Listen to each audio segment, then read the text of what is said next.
Everybody, how's it going? It's late night. It's early Sunday morning. We're going to talk some MLB. We had a first in Ken Braverman YouTube history tonight. I was out and about, and I got called out and noticed, and being like, "Hey, I know you. You're Ken Braverman from YouTube." I was like, "No way." Oh, so shout out to Isaiah. That is the first time that's ever happened. I guess we hit 1,200 subscribers, and all of a sudden I've got fans. So there you go. So that was funny. Anyway, he didn't even know about baseball, what's going on with baseball. So hopefully I informed Isaiah about that. Now, let's talk about what happened yesterday. Not a bad day up top. There's some big wins up here. There was really nice projections, projecting 8 runs and getting 9 out of San Francisco was nice. St. Louis winning and covering, the Mets winning and covering, Tampa Bay winning. They didn't cover, but they won.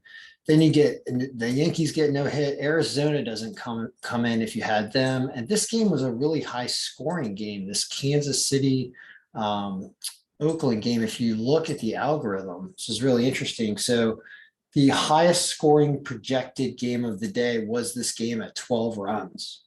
If you look at all, actually, there's 13 projected in this one that got to 11, but there was a closer game with more runs here with both teams putting up at 12, and they got to 16.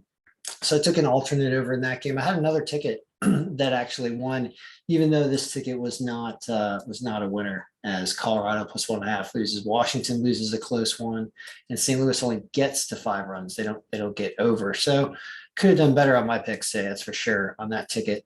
But the algorithm it did some good things. And I mean, you've got some almost exact scores right here with that St. Louis game. Mets game similar, like almost an exact score. Uh, anyway, yeah, so not bad. So I won't complain about it. So let's set this thing up for Sunday, because I don't mind giving everyone the projection with expected lineups. I think that's fine. And so I have the odds right here, and we're going to paste them. So it looks like we have the same amount of games of 15 games tomorrow. So now we're going to reconnect.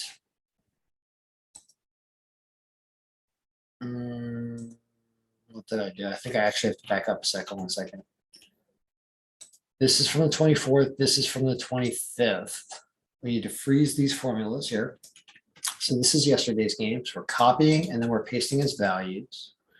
Now we're going to the next day. Okay. And when we go to the next day, we're grabbing the odds for Sunday, which are most games are in here, but not all of them. You can see some of the games it's missing are Mariners, Angels. We'll just put zeros here so that it doesn't kick out errors. Now we have the new 15 games here, but we don't have lineups and pitcher names might be wrong. So you go to the results sheet and you're going to start a new connection to the matchup sheet.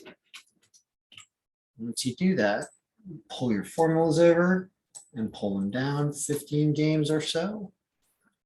And that looks like a good amount. And voila. Now we have tomorrow's setup in the matchups, in the matchup sheet right here. Dallas Keuchel doesn't, he must have got traded, actually. He must have got traded. Let's see what happened here. Yeah, he went from the White Sox to Arizona. So we are going to have to update his pitching stats to get him to work properly. We're going to put him on Arizona last year or the year he pitched and Arizona this year. Now that should work, and it does. Okay, so now we've got a setup where we need to get lineups.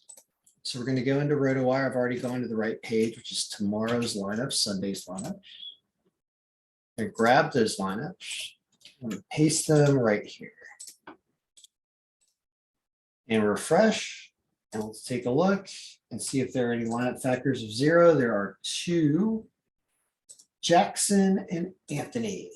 So we're going to change some names here. We see the abbreviated names. This is Jackson Hole, Wyoming, Tetral.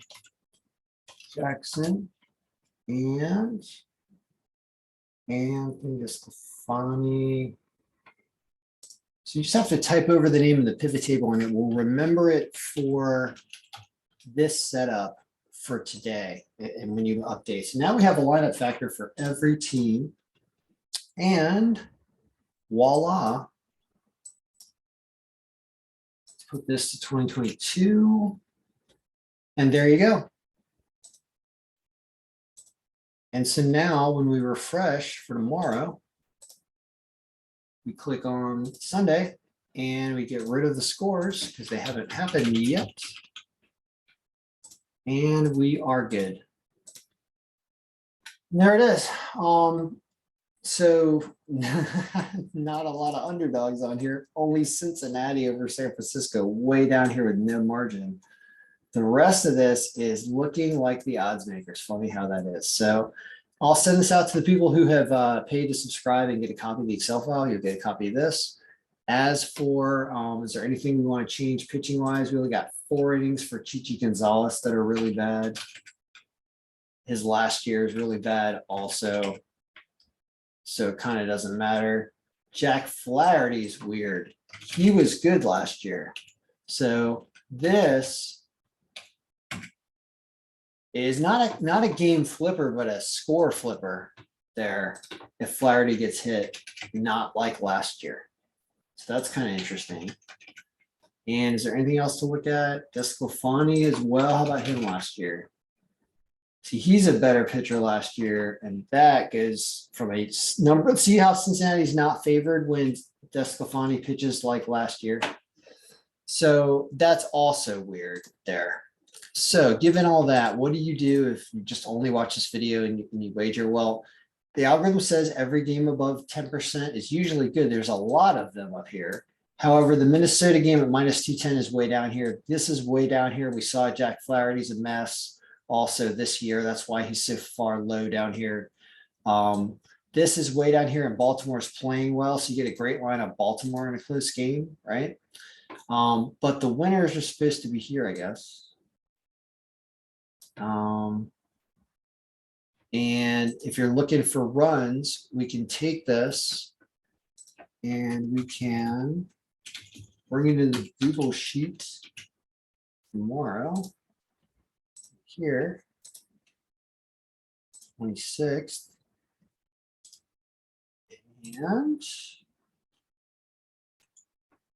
these are all expected lineups so far.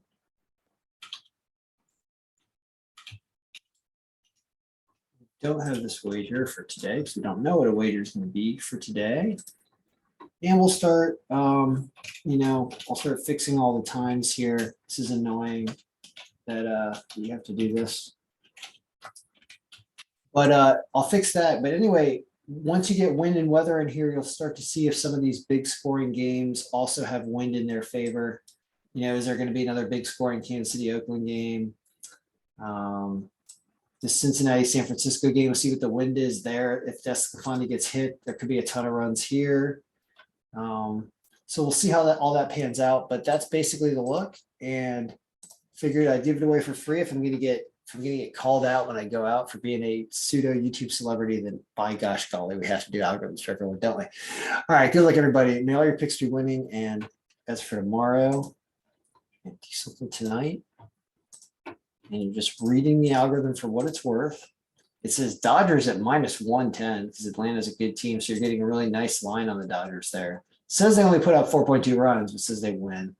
So, but look at how close these margins are. I know we did some work on our distributions here, which I think are lowering margins a little bit.